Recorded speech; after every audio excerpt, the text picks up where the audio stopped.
Title: Ground, the foundation of stability. Meaning: today, we're discussing the word ground. Ground is a noun that refers to the solid surface beneath our feet, providing a stable foundation for everything we do. It signifies the fundamental element of stability and support in our lives. Pronunciation. Pronouncing ground is simple, ground, with a soft G and clear enunciation.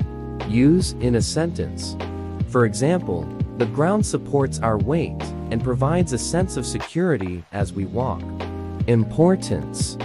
Ground is an essential part of our physical world, offering stability, safety, and a sense of belonging, both literally and figuratively. Conclusion. In summary, ground is a word that represents the unshakable foundation of stability that supports our daily lives. Thanks for joining us today on Connect to World. If you found this information helpful, please give it a thumbs up. And don't forget to subscribe for more educational and informative content. Stay tuned for our next word exploration. Until then, appreciate the significance of ground in providing the stability and security we need to thrive.